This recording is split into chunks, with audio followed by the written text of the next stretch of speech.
Welcome back to the deep dive. You know, if you've ever found yourself just frustrated by that deepest problem in physics, this huge split between general relativity for the big stuff, The beautiful cosmic scale stuff. right, and then quantum mechanics, which is just this bizarre probabilistic world of the very small. It's the ultimate mismatch.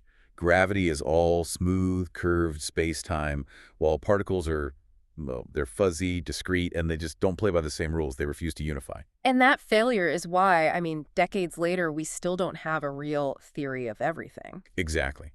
But that's what makes today's topic so interesting. We're looking at a pretty radical new framework. Our sources are all centered on a model called shaking tangled dimensions, or TD for short. Developed by David Wilker. That's the one. And it really attempts to just throw out our old assumptions and rebuild reality from, well, a geometric foundation. So that's our mission for this deep dive, to really unpack that vision. TD gets rid of this familiar idea of continuous spacetime, and it replaces it with a sort of geometric reality. And hopefully by the end of this conversation, you'll understand how this theory uses nothing more than overlapping and twisting dimensions to generate mass, to dictate time, and define all four fundamental forces. Okay, so let's start at the very, very bottom. The foundation of the TD model. It suggests that physical reality emerges from a discrete Planck-scale lattice. So think of the universe as being made of tiny little pixels, like a screen. That's a great analogy. Billions upon billions of tiny interconnected building blocks. The theory calls them cores. So the universe is pixelated at its smallest scale, but the real complexity is inside those pixels, inside the cores, right? This is where it gets dense. We're talking about 9 dimensions here. We are, and it's really critical to get your head around which dimensions are doing what. Every single one of these cores is made of 9 dimensions, all intersecting at the center. Okay, lay them out for us. You have 3 spatial dimensions, Right. Sx, Sy, Sz. That's, our normal up, down, left, right. Where we are. Exactly. Then you have 3 electrical dimensions, Ex, Ey, Ez, which govern everything to do with charge and electromagnetism. And then the last 3. The last 3 are the dark dimensions, Dx, Dy, and Dz. And they're mostly responsible for effects that don't interact in the ways we're used to.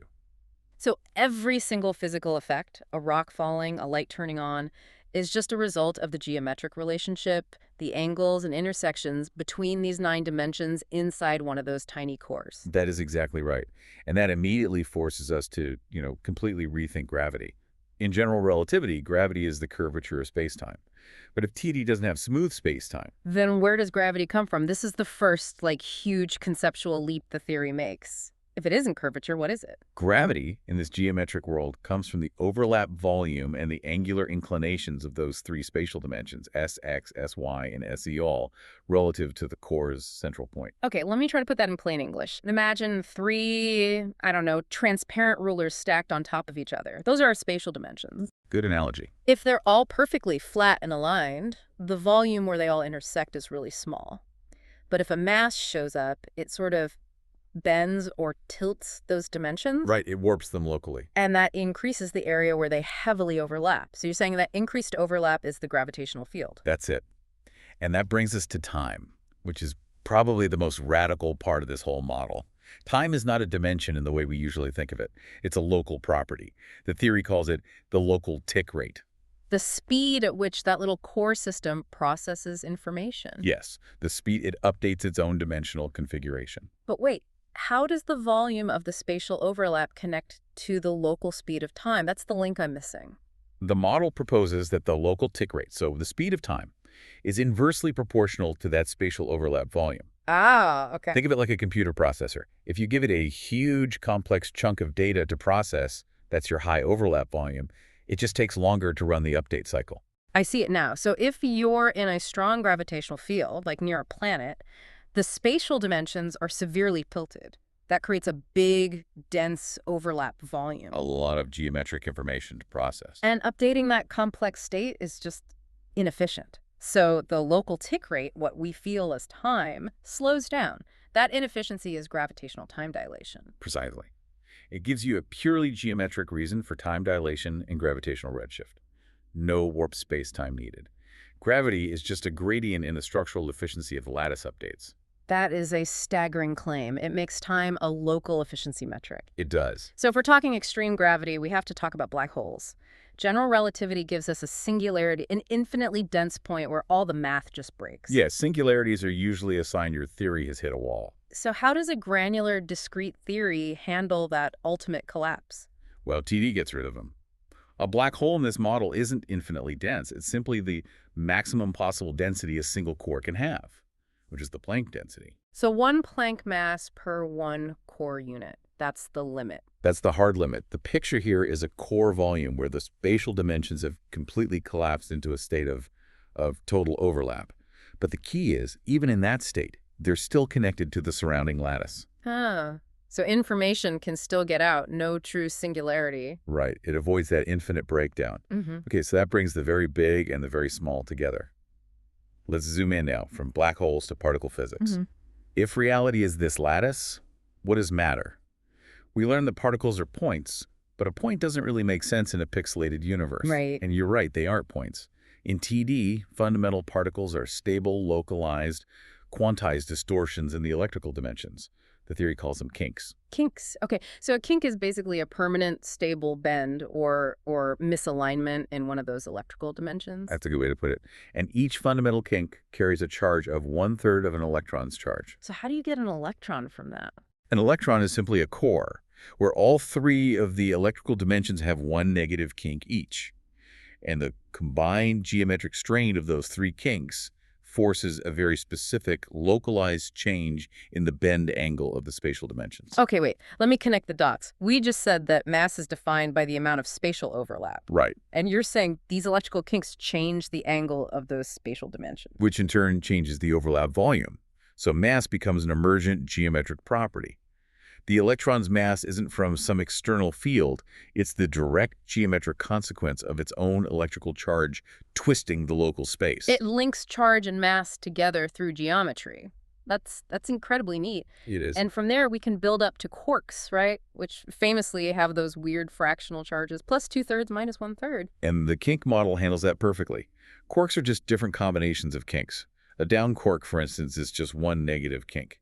That gives it a net charge of minus 1/3. And an up quark. An up quark is two positive kinks for a net charge of plus 2/3.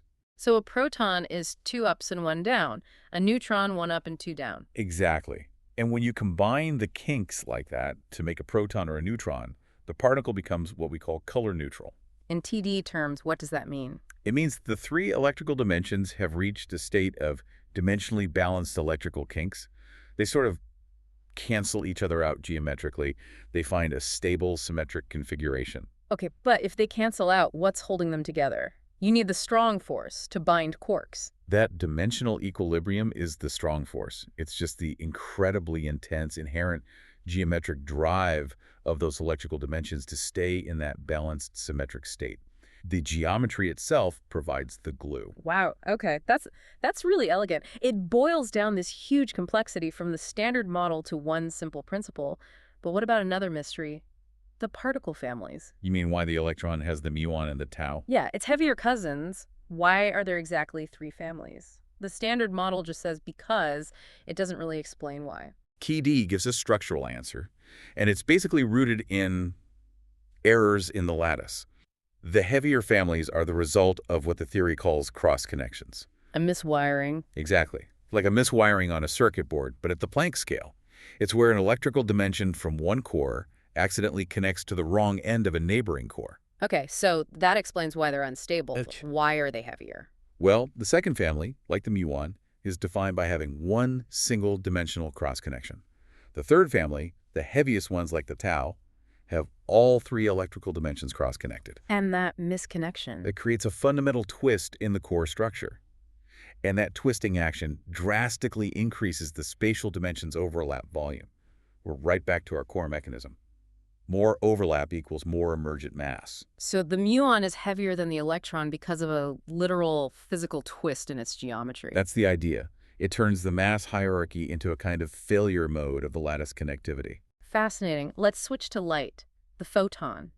How does the carrier of the electromagnetic force move through this shaking granular grid? The photon is pictured as being made of 2 kinks.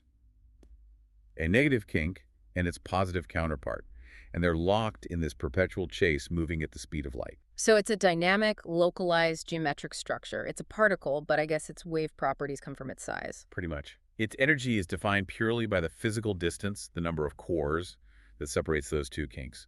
A shorter distance means higher energy, E equals EP over n lambda. It basically treats wavelength as a literal distance across the lattice. Okay, and connecting that to the electric and magnetic fields, you said the electrical dimensions can bend and twist. Right. An electric field is just the geometric bending of the electrical dimensions, tilting toward or away from that central point C. And a magnetic field. A magnetic field emerges from the rotational movement of those dimensions around C. So an electric charge bends the dimensions. If that charge starts moving, you get rotation, a twist, and boom, a magnetic field appears. It's a very elegant picture. And that rotational mechanism gives you a natural geometric reason for why we've never found a magnetic monopole. An isolated north or south pole. Yes, because the field is generated by a twist around a central point. The geometry itself demands that magnetic fields always form closed loops. A single, isolated magnetic charge is just geometrically impossible in this framework. You know, this whole model sounds incredibly deterministic. Everything is just angles, connections, geometry. So where does the famous weirdness of the quantum world come from? Where's the probability? Right. This is where TD tries to resolve that huge conflict between determinism and uncertainty. The uncertainty isn't fundamental to the laws. It's a feature of the medium itself. The lattice is discrete, it's pixelated, and it's constantly oscillating at the Planck scale. The whole universe is vibrating. Constantly. These tiny, nonstop oscillations are what people sometimes call quantum foam. And TD says these physical jitters are the source of randomness. So the laws are deterministic, but the platform they're running on is shaking. And that shaking introduces the statistical noise we measure as quantum mechanics. That's it, exactly. It's physical noise, not fundamental randomness. It lines up really well with other ideas, like Barandas's stochastic quantum correspondence. The randomness we see is just the statistical result of a deterministic machine that's constantly jittering. Okay, before we wrap up, we have to hit the big unsolved puzzles. Any theory of everything has to try. First up, the fine structure constant, alpha. Alpha. Roughly 1 over 137. Right, this magic number that dictates the strength of electromagnetism. Why that specific number? TD claims it's geometric. Alpha emerges from the limited overlap of the electrical dimensions within the station ones. Remember, they're orthogonal. They interact, but they don't fully occupy the same space. So 1 over 137 is just a measure of how much the electrical dimensions poke into our spatial world. In a way, yes.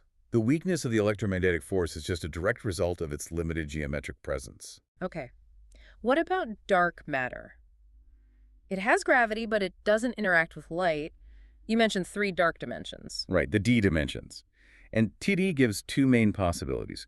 The first is that dark matter is just kinks in the dark dimensions. The same way an electron is a kink in the electrical dimensions? Exactly. They would have mass from distorting their own dimensions, but by definition, they wouldn't have any electromagnetic interaction. And the second idea? A simpler scenario, maybe, is that dark matter is just leftover dimensional cross-connections from the Big Bang. The same kind of wiring errors that make the heavier particles. Yes. Just residual lattice defects scattered across the universe. They'd have geometric mass, but they wouldn't be properly integrated, so they'd only interact through gravity. And finally, the hierarchy problem. Why is the Higgs boson's mass so light compared to the Planck scale? Why isn't it enormous? The standard view requires this insane fine-tuning. TD gets around that by saying the Higgs particle is a consequence of spatial dimension misconnections. So similar to the electrical ones for the muon, but this time in the spatial dimensions themselves. Right. Its mass just arises geometrically from those altered spatial angles.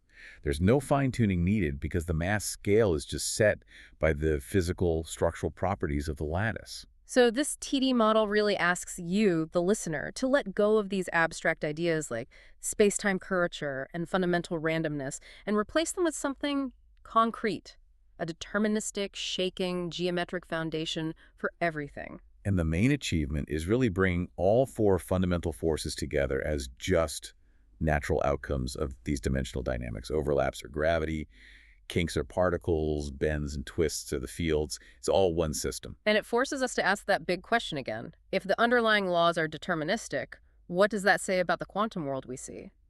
The TD model says the chaos we see is just an emergent property. Which brings us to a final provocative thought.